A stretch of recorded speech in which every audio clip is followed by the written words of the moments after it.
아버지 하나님, 예수 그리스도가 내 구원의 주님이라고 인정한 그날부터 저희들의 삶은 바뀌기 시작했죠.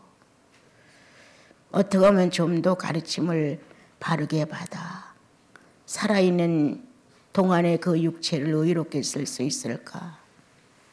어떻게 하면 하나님을 거역하는 나를 바르게 조절해 줄 수 있어서 예라고 대답하며 주님이 가신 길을 나도 갈 수 있을까?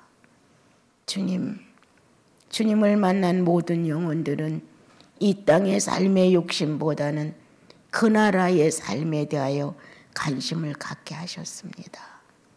성령은 여전히 쓰러질 때마다 일으키시고 위로와 격려의 말씀으로 저희들을 늘 일으켜 주셨습니다. 주님, 오늘도 저희들의 예배가 헛되지 않기를 기도합니다. 삶의 진실이 그리스도를 모신 사람다운 현실로 등장하게 하사 삶 자체가 예배이며 기도가 되게 하소서.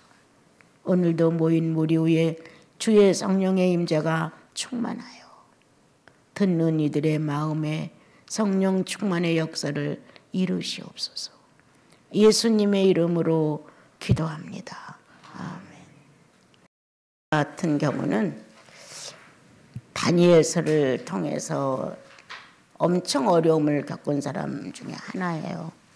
이해할 수 없는 3년 반, 1260일 뭐 이런 거에 대한 그 어떤 알고 싶은 갈망 때문에 엄청 종이를 많이 찢어버린 게 다니엘서였어요. 그리고 인자라는 단어를 붙들고 뭔가가 내 안에서 움직임이 있었지만 딱 부러지게 이게 뭐야 라는 내용이 내 안에 크게 오질 않았던 거예요.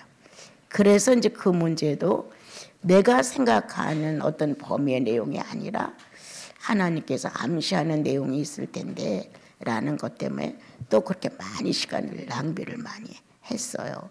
우리가 보통 알고 있는 다니엘은 사자굴에 들어가서 살아났대. 이런 식의 동화 같은 이런 얘기가 나에게는 그렇게 충격적인 게 아니라 이런 것. 무언가 하나님의 세계와 사람 세계에 연결된 내용이 뭔가를 암시하고 있는데 이런 거에 대해서 저는 조금 알고 싶었던 거예요. 그렇다고 그 숙제를 다 푸는 것은 아니었어요.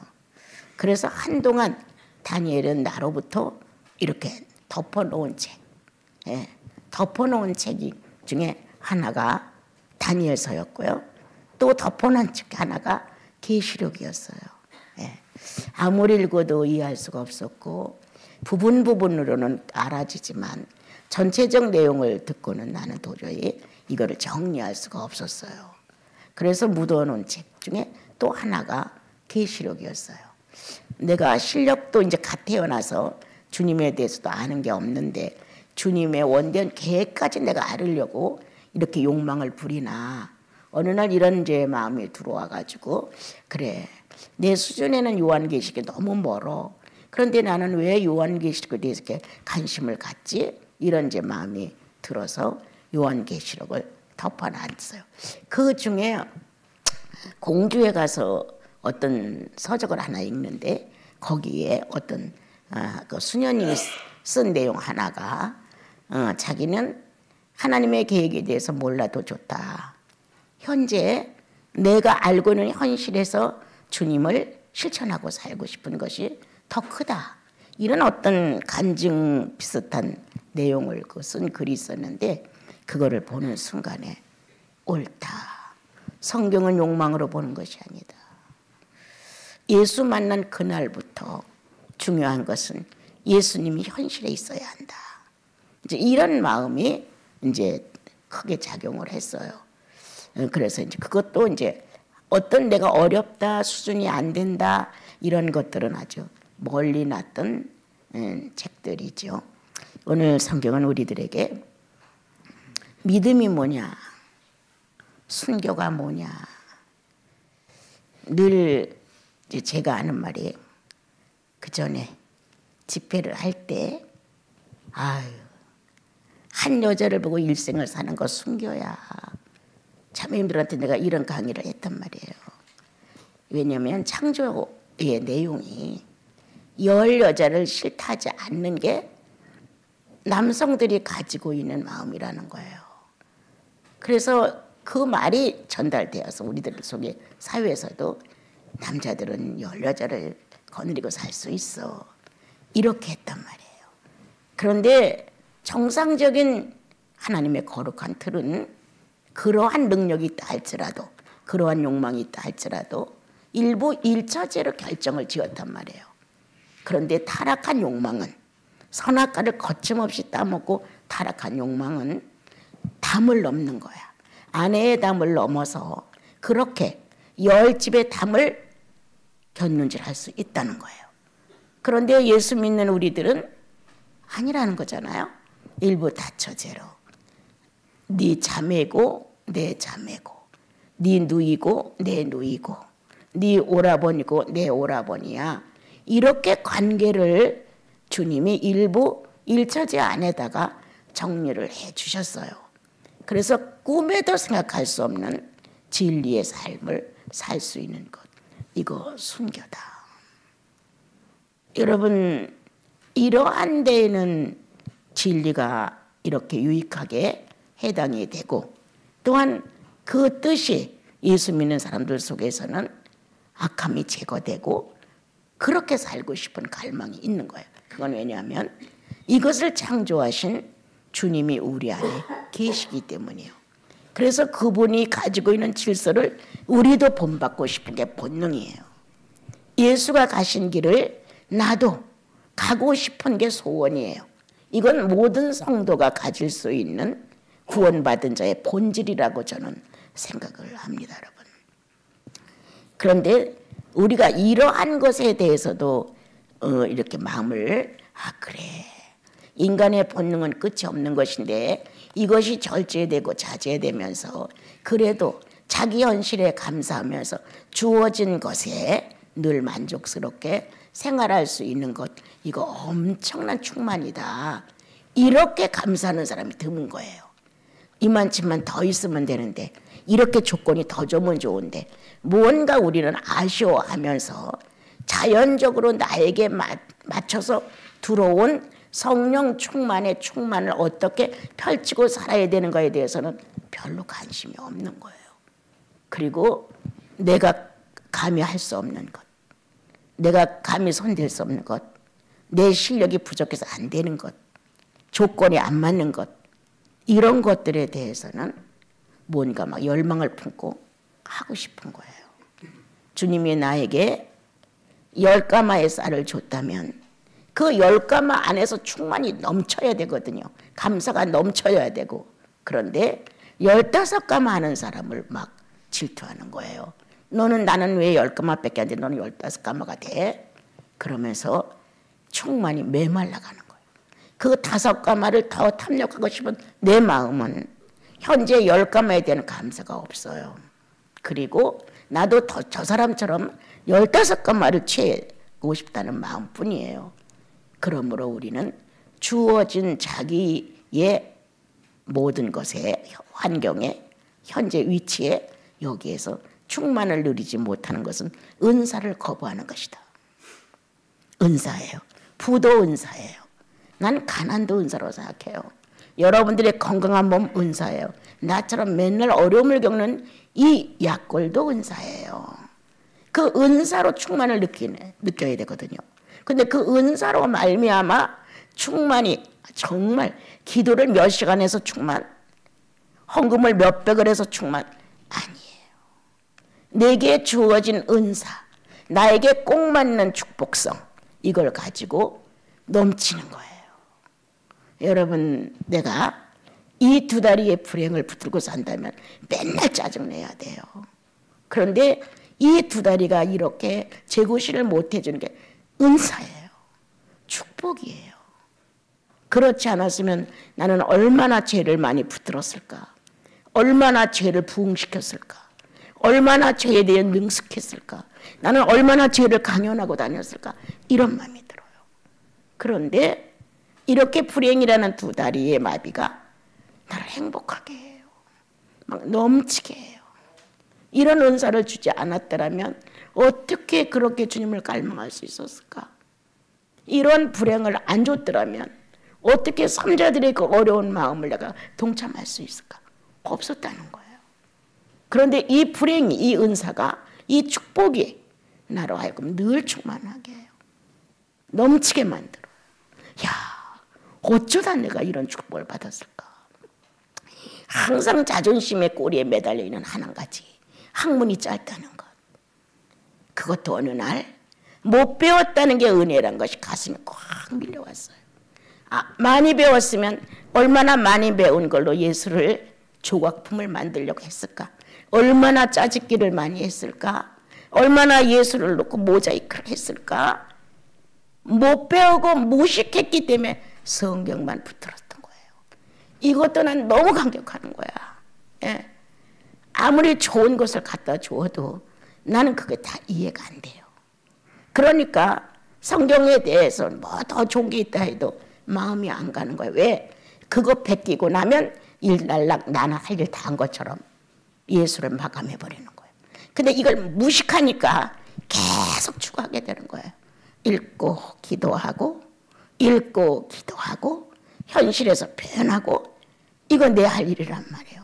근데 내가 여러분들처럼 모든 학식에 뛰어나고 훌륭하고 많은 것을 가졌다면 나는 엄청 건방졌을 거예요. 그리고 내가 꽤나 배운 것을 가지고 예술을 화장을 멋지게 했을 것 같아요. 예? 어마어마한 내가 조각가가 되어서 다듬고 막 다듬고 이래가지고 예수라는 분 영혼 없는 예술을 내놨을 것 같아요. 그런데 이렇게 못 배운 나, 지식이 없는 나, 아무것도 사람관계도 넉넉하지 못한 내가 늘 주어진 내 현실에 무식으로 내가 변질되지 않았습니다. 무식했기 때문에. 무식하지 않아 유식했으면 지금 나는 변질됐습니다. 당신을 뜯어다가 막 화장을 하고 조각을 만들고 갖가지 색깔을 입혀서 나는 당신을 화려하게 내놨을 것인데 내가 무식해서 있는 그대로 가난한 그대로 무식한 그대로 당신을 볼 수 있었고 내놓을 수 있었습니다. 이렇게 고백할 수 있는 것 나는 내게 주어진 은사로 충만하다. 다른 사람 쳐다보고 시샘할 필요가 없어요. 다른 여건에 잘 되는 걸 놓고 부러워할 것도 없어요. 간혹 내 속에 부러움이 조금 살짝 엿보이는 거는 나도 조금 건강했으면 좋겠다. 매일매일을 근심 속에 사니까 저녁은 잘 잘까 아침은 잘 일어날까 이제 이런 것이 있으니까요. 그렇지만 내 불행은 내게 극진한 축복이었다. 내 무식과 가난은 내 편지를 막았다. 그래서 나는 성경을 짜집게 하는 걸 모른다. 그렇게 다 뜯어다가 모자이크 하는 것도 난 잘 모른다. 단 하나 있는 그대로 느낀 대로 받아들인 대로 눈물을 흘리며 울었던 그대로 실천해보고 싶은 갈망이 있을 뿐이다. 이런 생각을 해보죠. 이제 다니엘이 이렇게 이방 나라에서 좋은 감투를 쓰게 됐죠. 그 3절에 있는 말씀 때문에 그가 누구보다 민첩했고 누구보다 뛰어났고 다른 번역에는 그분이 다른 사람보다 그 안에 있는 영이 우수하더라 이렇게 되는데 난 그걸 더 선호합니다. 그 말씀이 그게 더 다니엘에게는 적합한 말씀이라서 그 안에 있는 영이 다니엘 속에 있는 성령이 그죠? 그분의 모든 삶의 표현을 바르게 할 수 있게 지도했다. 그러므로 성령은 다니엘을 그 많은 사람들의 미신성, 그리고 술사들, 마술사, 이러한 사람들 중에서도 뛰어났던 것은 하나님의 영, 성령을 모신 사람의 특징이라고 저는 생각해요. 이것이 화근이 됐다. 하나님을 알지 못하는 많은 사람들은 이렇게 선명하고 깨끗하고 밝고 정확한 다니엘을 시샘하게 됐고, 그것이 그 사람들 속에서 어떻게 하면 다니엘을 해칠까, 없앨까, 더 많이 출세를 한다면 이제는 왕자리까지 노릴 수밖에 없는 이러한 일이 생기지 않을까, 그들은 두렵고 떨렸어요. 그래서 제안을 했죠. 다른 신을 섬기는 일이 있는 사람은 없애기로 합시다. 사자굴에다 넣고 없애기로 합시다. 왜? 그 왕 앞에서 아첨해서 왕을 최고의 신처럼 높이고자 한 내용이었어요. 우리들은 예수 그리스도가 우리들 속에서 부활로 일어나시고 삶에서 실천할 수 있게 하시고, 이러한 내용을 전달을 할 때거나 하나님의 사람들이 정말 성령 충만하여 하나님의 뜻을 전달하거나 사람으로 변화된 이런 것을 갖다 현현이라고 하는데, 이 사람들은 이 왕을 그렇게 생각한 거예요. 이건 신이다. 이 신을 거역하는 사람들은 살아남지 못한다. 그런데 그들이 눈여겨보니까 다니엘이 다른 신을 섬기는 걸 알았단 말이에요. 특출하단 말이에요. 정확하단 말이에요. 그것뿐이에요. 진실하죠. 뭔가 아주 권위 있는 인격체가 딱 서 있는 거예요. 영혼 안에. 이거 두려운 거예요. 그 사람들이 봤을 때는요. 그래서 어떻게 하면 저 다니엘을 굴복을 시킬까, 이렇게 염려한 그들은 우리 왕을, 사람이 신으로 등장해서 왕이 됐는데 여기다가 굴복하지 않는 사람들은 이제 그렇게 사자굴에 넣어서 죽입시다. 도장을 찍으세요 하니까 왕이 도장을 딱 찍었단 말이에요. 그리고는 다니엘이 어떻게 행동하는가 살폈겠죠. 다니엘은 이 조서를 봤어요. 도장을 찍은 것도 봤어요. 그런데 서슴지 않고 와서 여전히 자기가 하던 습관대로 문을 열어놓고 하루에 3번 여호와를 찾아 기도를 드렸어요. 이거를 본 사람들은 왕께 고하여 다니엘을 사자굴에 던질 수 있는 결과를 가져오게 됐죠. 난 여기서 어떤 내용이 내 영혼 안에 그 전에 도움이 되었었느냐. 사자굴에 들어가도 내 중심이 예수냐, 충분히 순교할 수 있다. 나는 그때 사자를 어떻게 비교했냐면, 주위에 많은 여론이 말씀만 판다고 율법사처럼 말씀만 파는 말씀주의자다, 이렇게 나를 향해서 사람들이 말했어요. 또 왜 거기만 가면 통곡을 하고 울고 나오냐, 순전히 그건 미신이다, 이렇게 나를 평가했었어요. 그러한 상황 중에서 제가 조금 어떤 시달림이라 그럴까, 그래서 교회를 안 나가고 집에서 예배를 혼자 드렸던 적이 있었습니다. 여러분, 성령은 미신이라 말하고 말씀주의는 이론 율법주의자라고 말하고, 이렇게 했었을 때 누가 뭐래도 가장 중요한 것은 내 속에 그리스도다.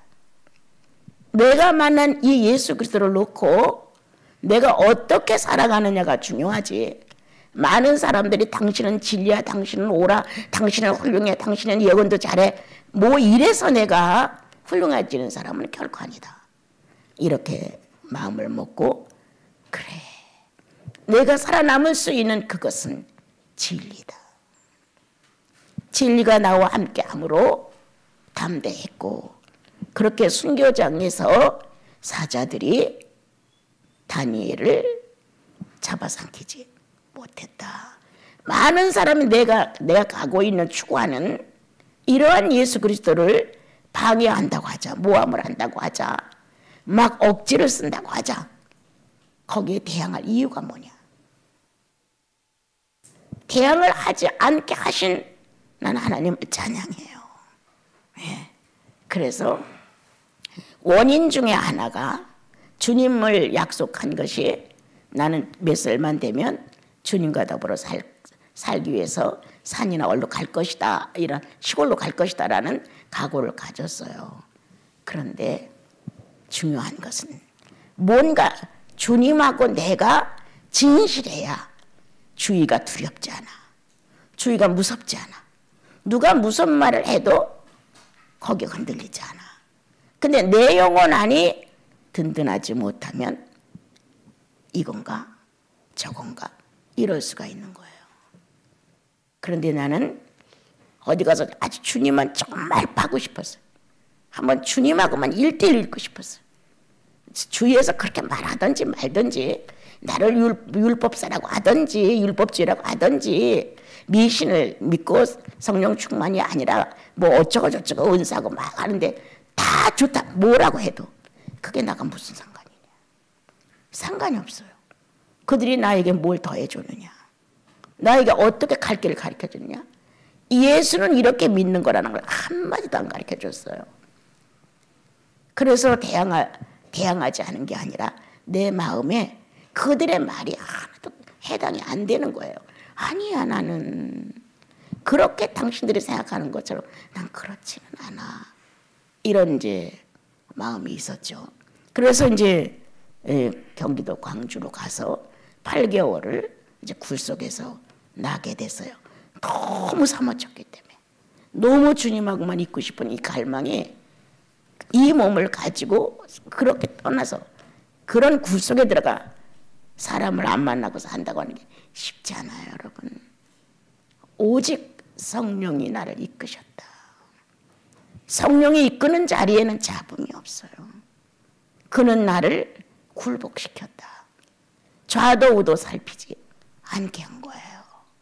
그러므로 서울에서 둥지를 떠나 새로운 광주의 터전을 마련하고 사람을 만나지 않은 채 8개월을 굴속에서 일주일에 한번 물 떠다주면 머리 감고 더운 물로 밖에서 하나 갖다 주면, 그렇게 이제 사는 시간들이, 야, 지금에 와서 요즘도 가끔 내가 추억하거든요. 야, 성령의 능력이 아니면 그럴 수 있었을까? 어떻게 그렇게 그런 짓을 저지를 수 있었을까? 이렇게 생각하거든요. 성령이 아니시면 할 수 없어요. 여러분들의 삶 속에서 내가 왜 이걸 망설여? 라는 문제가 있다면 성령이 내 안에 충만하지 못하다는 이유구나, 이렇게 발견하시면 되죠. 예. 어떤 상황이 와도 변질해서는 안 된다. 이와 같은 상황이 왔다면 여러분, 이 중에 몇 프로나 다니엘처럼 여전히 똑같이 하루에 3번 기도를 하러 들어갈 사람 몇이나 됩니까? 몇이나 될까요? 1% 될까요? 상황이 그렇게 됐을 때 마음 안에서 지금 한번 믿음을 보세요. 자기 믿음을, 자기가 과연 그렇게 됐을 때 나는 다니엘처럼 겁내지 않고 창문을 열어 제치고, 그리고 여전히 하루에 3번 무릎을 꿇어 나의 여호와를 찾아 기도할 것이다. 나의 예수 그리스도를 찾아 구속을 가슴 안에서 감동시킬 것이다. 이런 죽음을 각오하고 할 수 있는가? 한번 점검해 보는 거예요. 한 번 정도는, 2번 정도는 비밀로 사람 눈에 띄지 않게 할 수 있겠지만 그들이 조사 중에 있기 때문에 금방 눈에 띈단 말이에요. 이렇게 눈에 띌 수 있는 것이 확실한데 내가 그렇게 할까? 여러분에게 말합니다. 성령의 권고 없이 못합니다. 성령이 항상 충만으로 존재할 수 있게 하십시오. 그러면 됩니다. 내 힘으로는 가능하지 않아. 내 의지와 내 힘으로 하겠다는 그것은 아니야. 그거는 내려놓고, 여러분 내가 주님을 위해 죽겠습니다 했다가도 나에게 유혹성을 가지고 있는 문제가 더 크면 언제 주님을 위해서 죽으냐고 약속을 했나 싹 버리고 도망가요. 이러한 나니까 지금 점검하라는 것은 뭐냐? 성령 충만이 내게 없구나. 그래서 다니엘처럼 능력 있게 자신 있게 나 잡아가라, 원대로 사형에 처해라 하는 마음으로 3번 무릎을 꿇었다는 거예요. 아멘 아니에요. 주님 나 가진 게 아무것도 없어도 당신의 실존이 존재하는 이 자체를 나는 인정합니다.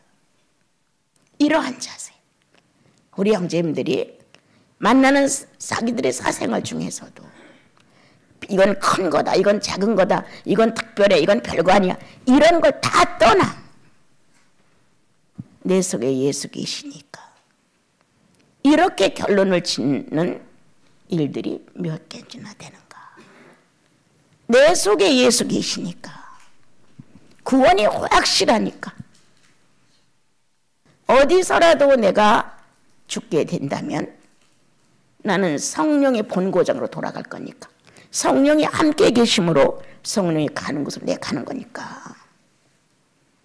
그런데 오늘도 이렇게 같이 예배를 드립니다, 여러분. 그렇죠? 그러나 성령의 인도를 따라 나를 정복할 수 있느냐, 성령이 나를 정복할 수 있느냐, 나는 그 정복 밑으로 들어갈 수 있느냐, 이게 중요한 거예요. 순교는 성령 충만이면 됩니다. 성령 충만은 현실을 이기게 합니다, 여러분. 이거 걱정 저거 걱정 이 생각 저 생각 하다 보면 어떤 것도 결론이 안 나와요. 그런데 이 못난 우리들의 마음은, 연약한 우리들의 마음은 주님께로 가는 거예요. 성령께로 가는 거예요. 나 순교할 수 없음을, 절대적으로 내가 저 이단처럼 다른 나라의 다른 종교를 내가 믿을 수 없음을, 저 왕을 신이라고 현현했다고 인정할 수 없음을, 이렇게 할 수 있는 자세는 내 안에 성령이 존재한다는 거예요. 그것만 갖고 안 돼요. 충만한 거예요. 언제든지 그분이 일할 수 있도록, 그분이 활동할 수 있도록, 그분이 움직일 수 있도록 그렇게 여러분들의 인격체가 감성이다, 지성이다, 의지다를 다 떠나 그냥 하나의 인격체가 성령과 존재하느냐다, 성령과 하나가 되어 있느냐다. 그러므로 그렇게 뻔연히 보는 데서 순교를 선택했던 다니엘이었다. 이건 갑작스러운 변화가 아니죠. 그분의 일상이었습니다. 매일 드렸어, 일상. 자, 여러분들의 일상 중에 기도하는 시간, 여러분들의 일상 중에 성경 보는 시간, 여러분들의 일상 중에 무언가 나를 성찰해 보는 시간, 이런 것들이 있느냐가 중요한 거예요. 막 몇 시간씩 나와 기도하고 몇 시간씩 성경 보고 이거 아니에요. 그리고 그분과 내가 동행한다는 현실, 이게 인정되느냐예요. 내가 주님과 동행해. 누구를 만나서 어떤 사건을 벌였을 때 과거에 그가 했던 어떤 말을 꼭 뒤집어서 쏴주고 싶어. 그런데 내 안에 성령이 계시니까 아니야 하고 꿀꺽 삼켰어. 성령은 나를 의로운 사람으로 만들어주신다. 성령이 동행하지 않는다고 생각하면 바짝 내놓죠. 막 순간적으로 내놓으면서 그렇게 했잖아, 그런 말 했잖아, 그런 거 아니야? 이런 식이 됩니다, 여러분. 천박해져요. 아주 천박해져요. 성령의 역사가 있어야 인간은 좀 의로워지지. 그렇지만 우리는 천박해지거든. 그래서 나는 오늘 여러분들이 특별한 성령 충만이 아니다. 사생활 중에 일상적인 성령 충만은 시간을 많이 내서 기도를 하고 성경을 보는 것이 아니다.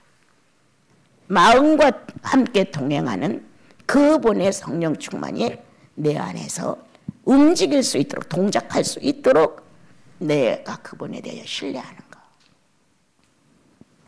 주고받는 이 세상 사람들의 대화 속에도 내 의식권 안에 주께서 움직이고 있는가. 그래서 예수 믿기 때문에 못했지. 내가 오늘 이런 사람 만났는데 이렇게 하려고 했는데 내가 그래도 예수 믿는 사람이라 안 했지. 이러한 여러분들의 일상적인 태도. 내가 당신한테 이렇게 말하면 당신이 오해할까 봐서 내가 말 못해. 주님이 싫어하시니까. 이렇게 무언가 예수 그리스도가 존재하고 있다는 걸 내 육체가 발휘해야 된다는 거예요. 내가 이렇게 화를 내고 급한 마음으로 설명하고 짜증내고 나 이럴 수 있거든요. 뭔가 내가 바라는 어떤 내용을 가지고 얘기를 나누는데 상대가 그것이 아닌 걸 자꾸 말하면 아니 왜 그렇게 말해야 되나 하고 그 사람 입장보다는 난 내 입장에서 말을 빨리 하고 싶어 하는 거예요. 이런 못된 습관도 나한테 있거든요. 여러분, 일상적인 나의 삶 속에 예수 그리스도가 존재한다는 의식이 확실한가요? 그렇다면 우리들의 행동은 달라지겠죠. 구태여 기도를 많이 하려고 할 필요가 없죠.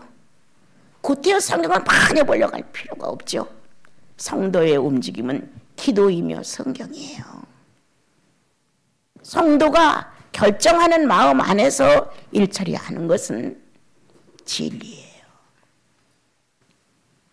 그러므로 오늘 다니엘의 일상적인 삶은 예배였다. 하루에 3번씩 나를 그분 앞에서 시인했다. 나의 하나님은 여호와 당신입니다. 나는 당신 앞에 무릎을 꿇습니다. 이 옳은 자세를 3번씩 하나님께 보여드렸다. 결국 그것은 사자들이 다니엘을 피해가게 만들었다. 어떤 권유였느냐. 이렇게 죽음을 각오하고 예배를 드렸던 주님의 현실상 그것이 큰 권유였다. 하나님을 두려워하고 하나님을 인정한 다니엘을 맹수가 삼킬 수가 없었다. 사랑하는 여러분들, 일상적인 자기들의 가정생활 속에서 자기가 존재하는 직업 속에서 권위가 있으셔야 합니다. 어떤 권위? 예수와 함께하는 권위. 어떤 권위입니까? 성령이 나를 내 인격을 붙들고 있는 두 인격체가 하나의 인격체를 이루고 있다는 사실을 인정하는 자세. 이러한 삶을 나와 여러분이 추구하고 그렇게 살아서 나는 우리 아이들한테, 이 아들, 딸들한테, 청년들한테, 아이들한테 꼭 물려주고 싶은 거야. 막 기도하고 흥분하고 내 멋대로 요구하고 이거 신앙 아니에요. 예수 믿도록 영접할 수 있도록 도와주고 영접한 이후에는 그 주님과 내통하면서 그 주님 앞에 자기를 굴복시켜가면서 삶의 전체의 반응을 그렇게 하는 것이다. 특별히 우리를 그렇게 붙들고 방향 제시를 이렇게 하고 저렇게 하고 이거 필요 없어요. 성령의 기름 부음은 우리가 예수를 어떻게 믿어야 할지 알고 계시므로 그 기름 부음이 우리를 가르쳐 줍니다. 여러분. 그런데 우리는 그 기름 부음이 나를 가리키는 것에 대해서 관심이 없어요. 내 마음대로 살면서 그 성령이 쫓아와 주기를 바라는 거예요. 아니죠.